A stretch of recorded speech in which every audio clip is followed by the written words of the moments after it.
Nay, ano pong masasabi po ninyo at panawagan nyo po sa ating mga Good Samaritan, Nay?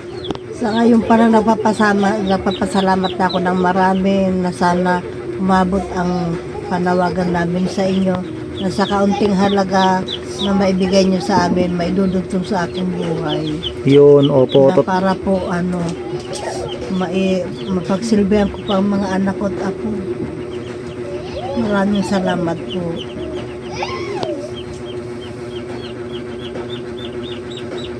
Ayan mga partners, dito po tayo ngayon sa Barangay Duliman. Paano na po ng bundok ito. Shoutout sa lahat nating mga partners dito po sa Barangay Duliman mga partners. Ayan, meron po tayong recipient dito. Mga partners, nandito tayo ngayon sa Barangay Duliman. At meron po tayong recipient na bibigyan po dito ng bigas at grocery. Ito mga partners. Tara, punta natin.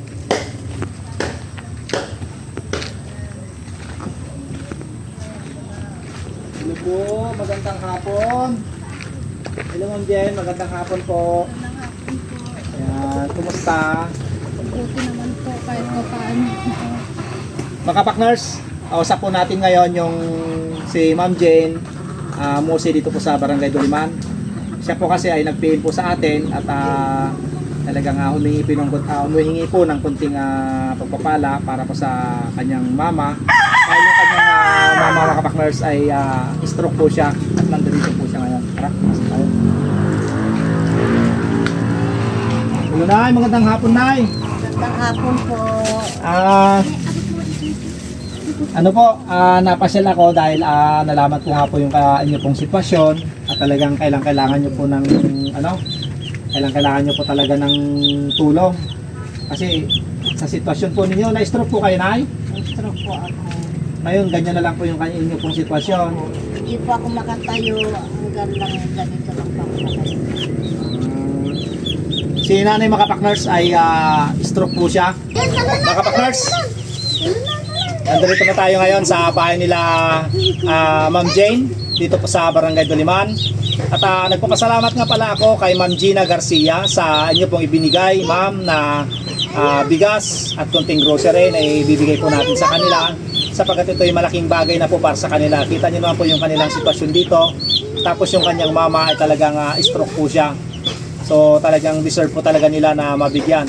At talagang nananawagan nga po sila mga partners na gusto rin po sana nilang may pa-therapy yung kanilang nanay. So Ma'am Gina Garcia, maraming salamat po sa suporta mo po sa community support. Maraming salamat po Ma'am.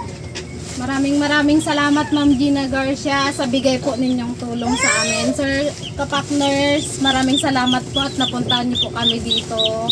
Maraming salamat po sa tulong niyo.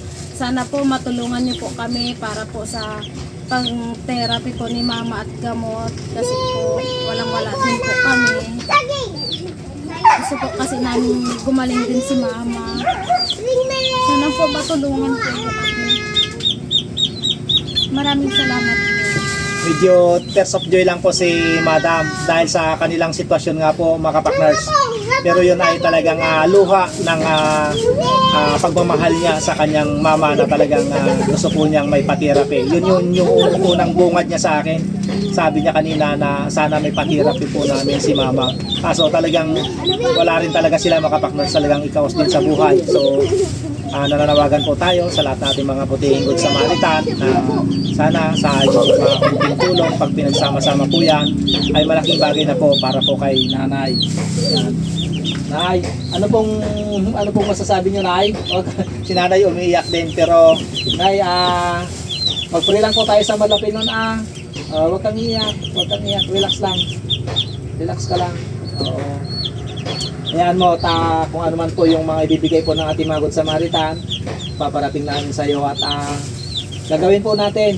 Sana yung mga kababayan po natin na meron pong may mga malaking financial po dyan. Ayan, alam nyo naman po yung bahay po nila dito sa Barangay Duliman. Hanapin nyo lamang po si Jane Mose, kilala na po nila dito. At talagang gustong-gusto po nila na may pa-therapy po yung kanilang mga magulang. So itong binigay po natin ay bali 5 kilos rice, 6 kilos rice pala to. Maraming salamat Opo. po.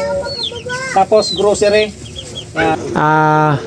Ma'am Jane, ano pong panawagan mo po para po sa ating mga Good Samaritan? Sa mga Good Samaritan po na tumutulong po at sumusuporta sa inyo, Kapakners Vlog. Sana po matulungan po ninyo si Mama para po sa therapy po sana. Tapos sa kunting gamutan po ni Mama kasi po walang-wala din po kami. Sana po matulungan niyo po kami. Nay, ano pong masasabi po ninyo at panawagan niyo po sa ating mga Good Samaritan, Nay? Sa ngayon parang nagpapasalamat na ako ng marami na sana umabot ang panawagan namin sa inyo na sa kaunting halaga na maibigay nyo sa amin, maidudugtong sa aking buhay. Yun, opo. Na para po mapagsilbihan ko pa ang mga anak ko at ako. Maraming salamat po.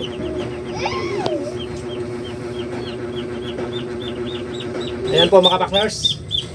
Sa bawat kunting tulong na inyo pong may bibigay, yun nga sabi nga ni Nanay, ay karagdagan at karugtong po pa po ng kanyang buhay para maalagaan pa niya yung kanyang mga anak. Kasi napakabata pa ni Nanay, nasa 50 lang po siya at na-stroke na po siya mga Kapakners. Kaya maraming salamat at nagpapasalamat din ako sa lahat natin mga butihing Good Samaritan na sa inyong mga suporta at pagbibigay suporta sa ating community support.